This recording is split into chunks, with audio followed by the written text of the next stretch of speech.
আসসালামু আলাইকুম আপুরা ভাইয়েরা, আপনারা সবাই কেমন আছেন? আমি আলহামদুলিল্লাহ ভালোই আছি।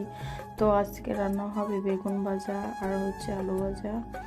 আর আপনাদের দিনকাল কেমন যাচ্ছে অবশ্যই জানাবেন। এই বেগুন ভাজাটা আসলে যদিও আমার অনেক পছন্দ, আপনারা কে কোথা থেকে দেখছেন অবশ্যই কমেন্টে বলবেন। আর আমিও পাশে থাকার সবসময় চেষ্টা করব। আমার যে কোনো খাবার ভাজা জিনিসটা বেশি পছন্দ, যেমন এই বেগুন ভাজা এগুলো আমার বেশি পছন্দ। যে কোনো ভাজা, যেমন মাছ মাংস ভাজা অনেকেই আছে রান্না করে, হ্যাঁ, কিন্তু ওগুলো আমার পছন্দ না। তো আজকের দুপুরে রান্না করছি ডাল, তারপর বেগুন ভাজা, তারপর রুই মাছের মাথা দিয়ে সবজি। এগুলো আজকের দুপুরের রান্না।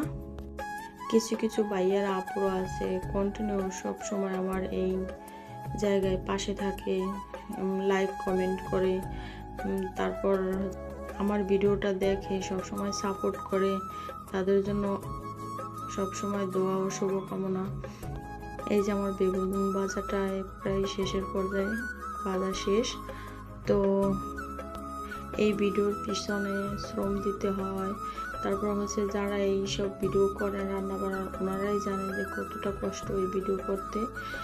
তো এই যে আমার একটা সবজি, তারপর রুই মাছের মাথা, তারপর পেঁয়াজ কাঁচামরিচ এগুলো রেডি করছি আটা রান্না করার জন্য।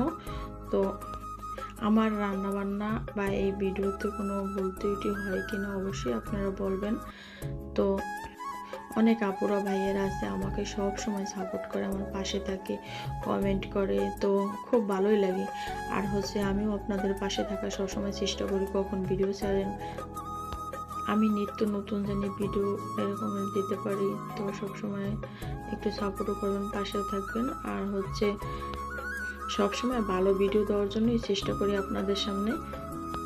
সবজির তরকারিটা বসাই দিয়েছি, আদা রসুন পেঁয়াজ, তারপরে টমেটো, এগুলো দিয়ে রান্না করব সবজি। আমার রান্না আপনাদের পছন্দ হয় কিনা সেটাও বলবেন। তো আমিও চেষ্টা করব আপনাদের সুন্দর সুন্দর ভিডিও দেওয়ার। তো এই শীতের সিজনে সব কিছু, সবজি বলেন, মাছ বলেন, মাংস বলেন, যা কিছুই বলেন, সব কিছুই কিন্তু ভালো লাগে এই সিজনে। আর সব ধরনের সবজিও পাওয়া যায়। তো আজকের এই মাছের মাথা দিয়ে সবজি রান্না করব। আর এই জায়গায় কাজ করলে তো সবসময় অ্যাক্টিভ থাকা লাগে। তো এর পিছনে ভিডিও করতে হয়, আবার সব কিছু রান্না বান্না সব কিছু জোগাড়ও করতে হয়। তো সব সময় চেষ্টা করি ভালো কিছু দেওয়ার জন্য, ভালো কিছু করার জন্য। আপুরা ভাইয়েরা